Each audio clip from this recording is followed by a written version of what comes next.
FSL ತಜ್ಞರಾದ ದಿನೇಶ್ ರಾವ್ ಅವರು ಹೇಳ್ತಾ ಇದ್ರು ಯಾವ ರೀತಿ ಒಂದು ಉತ್ಖನನ ನಡಿಬೇಕಾಗುತ್ತೆ, ಸಾಕ್ಷಿಗಳ ಸಂಗ್ರಹ ಆಗಬೇಕಾಗುತ್ತೆ, ಸ್ಕೆಲಿಟನ್ಗಳನ್ನು ಹೊರಗೆ ತೆಗೆದ್ರೆ ಏನು ಮಾಡಬೇಕಾಗುತ್ತೆ, ಹೇಗೆ ಅದರ ಸತ್ಯಾಸತ್ಯತೆ ಕಂಡು ಹಿಡಿಬೇಕಾಗುತ್ತೆ ಅಂತ. ಸೊ ನಾನು ನಿವೃತ್ತ ಅಧಿಕಾರಿಗಳನ್ನು ಮಾತನಾಡಿಸೋದಕ್ಕೆ ಮುಂಚೆ ಮತ್ತೊಂದು ಪ್ರಶ್ನೆಯೊಂದಿಗೆ ದಿನೇಶ್ ರಾವ್ ಅವ್ರನ್ನ ಮಾತನಾಡಿಸ್ತೀನಿ. ದಿನೇಶ್ ರಾವ್ ಅವರೇ, ಎಷ್ಟು ವರ್ಷದ ಕಳೆಬರ ಅಥವಾ ಸ್ಕೆಲಿಟನ್ ಸಾಕ್ಷಿ ಪಡ್ಕೊಳ್ಳೋದಕ್ಕೆ ಈಸಿ ಆಗುತ್ತೆ? ಅಂದರೆ ಈಗ ಈ ವ್ಯಕ್ತಿ ಹೇಳ್ತಾ ಇರೋದು ನಾನು 10-20 ವರ್ಷದಿಂದ ಅಲ್ಲಿ ಕೆಲಸ ಮಾಡ್ತಿದ್ದೆ, ಆಗಿಂದ ಕೂಡ ನಾನು ಹೂತಿದ್ದೀನಿ ಆ್ಯಂಡ್ ನಾನು ಧರ್ಮಸ್ಥಳ ಬಿಟ್ಟು 11 ವರ್ಷಗಳಾಗಿವೆ ಅಂತ.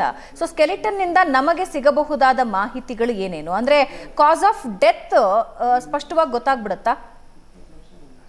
ಹೌದು, ಅಬ್ಸಲ್ಯೂಟ್ಲಿ. ನೋಡಿ, ಕಾಸ್ ಆಫ್ ಡೆತ್ ಈಗ ನಾನು ಮೊದಲೇ ಹೇಳಿದಾಗೆ ಎಕ್ಸುಮೇಷನ್ ಪ್ರೋಸೆಸ್ ಎಸ್ಪೆಷಲಿ ಡಿಲೇಡ್ ಅಂದ್ರೆ ಆಫ್ಟರ್ 10 years 15 years ಈ ತರ ಪ್ರಸಂಗಗಳಲ್ಲಿ ನಮಗೆ more than cause of death identity is very important.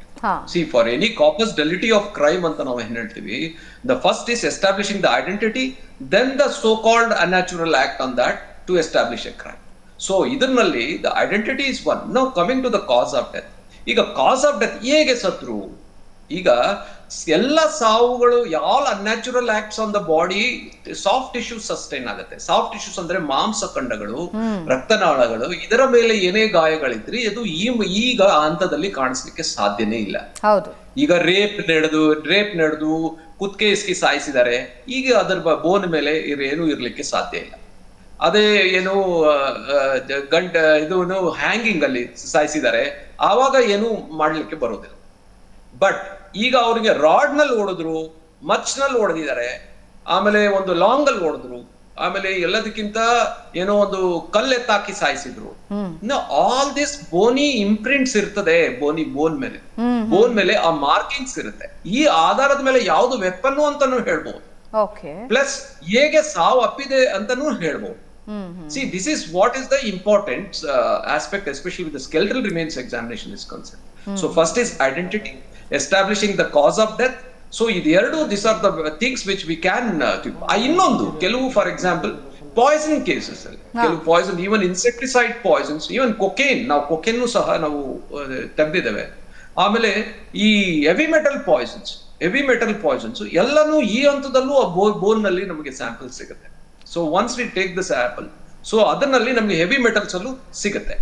So ಈಗ ನೋಡಿ, ನಾನೀಗ ನಿಮಗೆ ಇನ್ನೊಂದು ಬೋನ್ ತಗೊಳ್ತಾ ಇದ್ದೀನಿ. It is just to make you understand. ಇದು ನಮ್ಮ ಕಾಲಿನ ಬೋನ್, ಎಸ್ಪೆಷಲಿ ತಾಯಿ ಬೋನ್ ಅಂತ ಏನ್ ಹೇಳ್ತೇವೆ.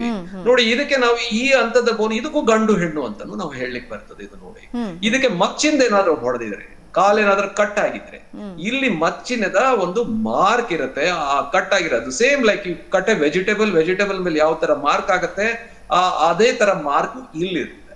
ಇಲ್ಲೇನಾದ್ರೂ ಮಲ್ಟಿಪಲ್ ಫ್ರಾಕ್ಚರ್ಸ್ ಇತ್ತು, ಆ ತರ ಮಾರ್ಕ್ ಇಲ್ಲ, ಮಲ್ಟಿಪಲ್ ಫ್ರಾಕ್ಚರ್ಸ್ ಇತ್ತು, ಆವಾಗ we will come into conclusion some blunt force has been used. Sir, ಗಂಡು ಹೆಣ್ಣು ಅಂತ ಈ ಬೋನ್ ನೋಡಿ ಹೆಂಗೆ ಕಂಡು ಹಿಡಿತಾರೆ ಸರ್? ಸ್ಪೆಸಿಫಿಕ್ ಆಗಿ ಹೇಳ್ಬೋದಾ?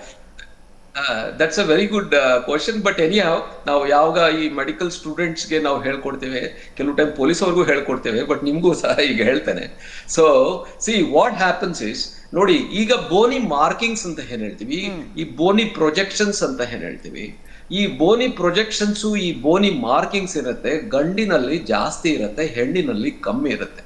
ನೋಡಿ, ಈ ಒಂದು ಹೆಡ್ ಆಫ್ ದ ಹ್ಯೂಮರಸ್ ಅಂತೀವಿ. ಇದು ಹೆಡ್ ಅಂದ್ರೆ ಇದರದ್ದು ಒಂದು ಗೋಲ್ ಆಕಾರದಲ್ಲಿ ಏನಿದೆ.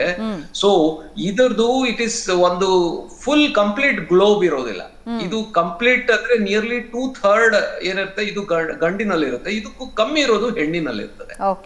So this is what, and this we call it as intertrochanteric diameter ಅಂತೀವಿ ನಾವು. ಇದರ ಎರಡಿನ ಡಿಸ್ಟೆನ್ಸ್ ಇದು ಕಮ್ಮಿ ಇದ್ದಲ್ಲಿ ಫಿಮೇಲ್ಸ್, ಜಾಸ್ತಿ ಇದ್ದಲ್ಲಿ ಮೇಲ್ಸ್. ಆಮೇಲೆ ಬೈಕಾಂಡಿಲರ್ ಬಿಟ್ ಅಂತೀವಿ. ಅಂದ್ರೆ I am telling you this are the terminologies, but ಅರ್ಥ ಆಗ್ಲಿಕ್ಕೆ ಇದರ ಡೈಮೆನ್ಷನ್ ಆಧಾರದಲ್ಲಿ ಗಂಡಿಗೆ ಜಾಸ್ತಿ ಇರುತ್ತೆ, ಹೆಣ್ಣಿಗೆ ಕಮ್ಮಿ ಇರುತ್ತೆ. ಎಲ್ಲದಕ್ಕಿಂತ ಈ ಬೋನಿ ರಿಜಿನ್ಸ್ ಅಂಡ್ ಮಾರ್ಕಿಂಗ್ಸ್ ಏನಿದೆ ನೋಡಿ, ಇಲ್ಲಿ ಹತ್ರದಲ್ಲಿ ನಿಮ್ಗೆ ಕಾಣಿಸುತ್ತೋ ಇಲ್ಲೋ ಗೊತ್ತಿಲ್ಲ. ನೋಡಿ, all this ridges are more prominent in case of males, but less prominent in case of females. ಇದಲ್ಲದೆ ಎಲ್ಲದಕ್ಕಿಂತ ನಮ್ಮ ಎಕ್ಸ್ಪೀರಿಯನ್ಸ್. ಸೊ ನಾವು ನೂರಾರು ಈ ತರ ನೋಡ್ಬಿಟ್ಟು that's why we don't take much time to say it is a male or a female. ಒಂದು bone ನಲ್ಲೇ ನಾವು ನೋಡಿ ಹೇಳ್ಬೋದು. ಅಂತದನ್ನ ಒಂದು ಬೋನ್ ನಲ್ಲಿ ನಾವು ನೋಡಿ ನಿಯರ್ಲಿ 60-70% ಕನ್ಫರ್ಮ್ ಹೇಳ್ಬೋದು. ಅದೇ ನೋಡಿ ಈ ಬೋನ್ಸ್ ಅಲ್ಲಿ ಈ ತರ ಏನು ಸ್ಕಲ್ ಅಲ್ಲಿ ನಿಯರ್ಲಿ 90% ಹೇಳ್ಬೋದು ಗಂಡು ಹೆಣ್ಣು ಅಂತ. ಸೊ ಜನರಿಗೆ ಅರ್ಥ ಆಗ್ಲಿ ಅನ್ನೋ ಕಾರಣಕ್ಕೆ ಕೇಳ್ತಾ ಇದ್ದೀನಿ, ಹೆಂಗೆ ಅಂತ.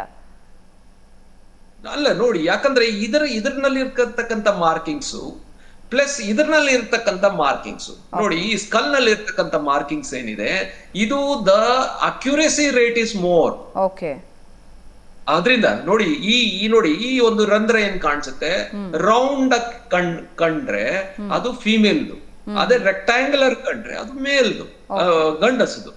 ಆಮೇಲೆ ನೋಡಿ ಇದರ ಶಾರ್ಪ್ ಇದೆಯಾ ಬ್ಲಂಟ್ ಇದೆಯಾ ಅಂತ, ಇದು ತುಂಬಾ ಒಂದು ಹರಿತವಾಗಿ ಶಾರ್ಪ್ ಆಗಿದ್ರೆ ದಟ್ ಇಸ್ ಫಿಮೇಲ್, ಬ್ಲಂಟ್ ಇದ್ರೆ ದಟ್ಸ್ ಎ ಮೇಲ್ ಅಂತಾರೆ. ಈ ತರ ರಿಡ್ಜಸ್, ಈ ತರ ಈ ಬಾಸಿಂಗ್ ಆಫ್ ದ ಫ್ರಂಟಲ್ ಬೋನ್ ಅಂತೀವಿ. Is are all different names of the bones. Plus ಈ ಏನು ಅಪರ್ಚರ್ಸ್ ನೋಡ್ತೇವೆ, ಪ್ಲಸ್ ಇದು ಪ್ರಾಮಿನೆನ್ಸ್ ನೋಡ್ತೇವೆ, ಈ ಆರ್ಚ್ ಇಂದು ಪ್ರಾಮಿನೆನ್ಸ್ ನೋಡ್ತೇವೆ. So this are all the Boney features ಅಂತ ಅದಕ್ಕೆ ನಾವು ಹೇಳೋದು.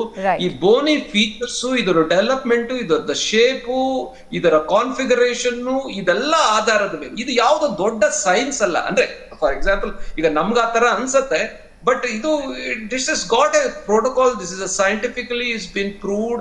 ಅಂಡ್ ಈ ಆಧಾರದ ಮೇಲೆ ನಾವು ಇದು ಗಂಡು ಹೆಣ್ಣು, ಏಟ್ ಬಿದ್ದಿದ್ಯೋ ಇಲ್ವೋ, ಎಷ್ಟು ಹೈಟ್ ಇದ್ದ, ಇದನ್ನೆಲ್ಲ ಒಂದು ಇದಾಗಿ this is the information we provide to the investigating officer for him to proceed with the next part of the investigation. Right.